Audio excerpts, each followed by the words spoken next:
Puasa selalu ada hikmah. Baik lagi dengan Ustadz Jojo, ini guru kita, Masya Allah, kita akan ambil hikmah lagi dari beliau ya. Ustadz, ceritain lagi lebih lengkap dong Ustadz. Gimana perjalanannya sampai akhirnya kan mualaf ya Ustadz. Berarti waktu ketangkep, apakah belum Islam kah? Terus gimana sampai akhirnya jadi di posisi yang sekarang ini Ustadz? Terakhir saya tahun 2006, saya waktu umur saya 17 tahun saya dibaptis di Manado kok. Wah udah nyampe Salah satu dibaptis ya? gereja, iya salah satu gereja di keluarga saya, adik-adik saya juga dibaptis selalu ke sana, ke Manado, keluarga gereja, keluarga ayah saya di sana. Nah, ketika dalam perjalanan itu, ya akhirnya ya pas ditangkap dalam penjara itu saya sebelum masuk pun saya udah bertanya-tanya gitu. Kok hidup saya tuh saking ya Allah rusaknya gitu, rusak sekali Pindah gitu. ke Jakartanya? Pindah, oh kan Manado kan saya cuma dibaptis aja, di saya tinggal saya tetap di Jakarta. Oke. Siap. Nah, Lanjut. ketika di dalam penjara itu akhirnya saya ngeliat tuh orang-orang yang belajar sholat, terus pada ngaji baca Quran, terus bangun malam gitu kan, Tahajud. tersentuh saya tuh, kayak tersentuh, terus akhirnya saya mau belajar Islam.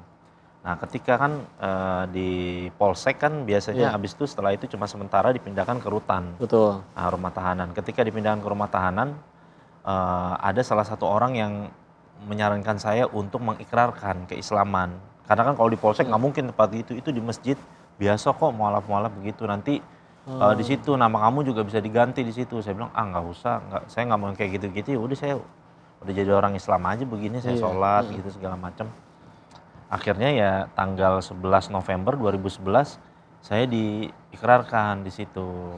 Nama saya tadinya Joshua Sweet jadi Muhammad Ali Yusuf. Dari Ustadz yang ngebimbing di situ yang ngasih? Iya, jadi ada petugas lapas itu atau rutan yang memang dia sarjana agama, emang ustadz gitu yang bertugas di situ. Akhirnya ya udah saya diikrarkan di situ sama jamaah-jamaah, disaksikan jamaah-jamaah kan pertama disuruh mandi dulu kan, suruh mandi, dikasih baju koko, dikasih peci, itu mandi, niatnya dikasih tahu kan niat mandi masuk Islam kayak gitu. Ya udah, akhirnya setelah itu ya banyak tuh yang nanti kamu ikut program santri aja belajar dari Iqra saya kok, dari Abatasa saya, iya. Ya itu saya belajar di situ, apa orang-orang Islam tuh banyak yang bantu saya gitu, ngebimbing saya gitu. Perbedaannya apa berarti Ustadz? Dari sebelum sampai ke setelah, kan dibilang maksiat juga ada nikmatnya kata orang. Ini narkoba rasanya begitu, bisa senang-senang di luar sana ada yang pacaran dan lain-lain. Setelah Islam kan berarti nggak boleh semua tuh. Tapi yang dirasa gimana berarti? Wah, Masya Allah, saya tuh ngerasain indahnya ketika saya dapat hidayah Islam tuh.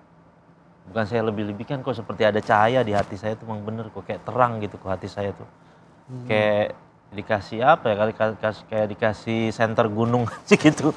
Dalam hati saya tuh kayak ada senter gunung di dalam hati saya kok. Sampai ketika saya masuk Islam tuh, saya dapat nikmatnya Islam, saya bilang, ya Allah kasih saya jalan, saya mau dakwain Islam ke seluruh dunia.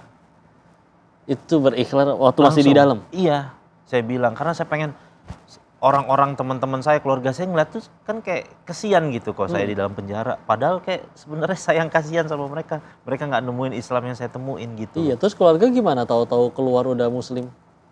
Awal-awal sih dicuekin kok, kurang lebih 4 bulan saya nggak dihubungin sama keluarga. Gitu saya bebas, jadi kan sempat tinggal bareng mereka lagi dulu kan?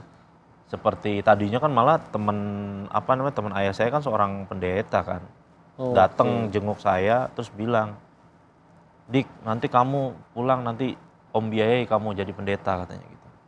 Nanti om sekolah kan kamu gitu. Iya, nanti kamu kan akan kasih banyak kesaksian nanti di gereja, cocok kamu jadi pendeta, biar om biayakan nanti hidup kamu katanya.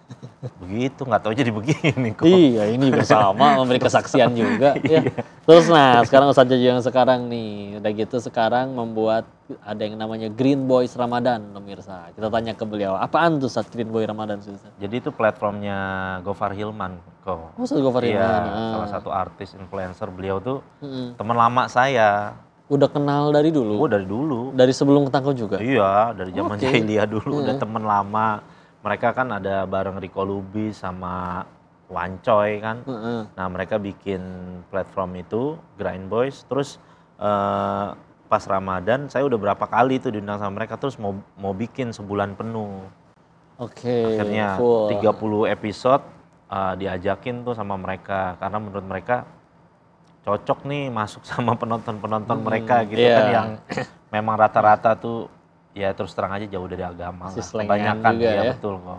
Masya Allah, dan akhirnya itu yang aktif ya, selama sebulan full tayang setiap hari berarti Ustaz? Iya, Setiap sore? setiap jam 5 sore Setiap tuh. jam 5 sore? Ah, Wah, ini pas nunggu buka. iya ya. betul. Lagian kalau di YouTube bisa dilihat lagi ntar kalau mereka lagi Iya ngabuburit, betul ya kan? betul. Kira dari kekuatan medsos itu, sekarang juga tambah dikenal, terus gimana Sat? Tambah ramai sekarang? Isi dong di masjid ini itu segala Iya macam. alhamdulillah masya Allah kok. Bahkan teman-teman dulu yang nggak percaya saya sekarang gini udah jadi ketua masjid langsung minta jadwal buat khotib kayak gitu-gitu. Masya Allah. Dan pemirsa pasti ada ajakan dari orang-orang yang mungkin dari dunia yang lama nih, ajakin udah balik lagi nih, udah bebas nih, kita perlu kurir yang baru nih. Dan lain-lain kita akan tanya kepada beliau, jangan kemana-mana, tetap di Sah, selalu ada hikmah. Kalau misalkan orang yang tadinya orang biasa di dalam, dia kan kita pemakai, Iya. di dalam bergaul sama bandar, kita kayak berguru aja ngambil sanad ilmu itu gitu.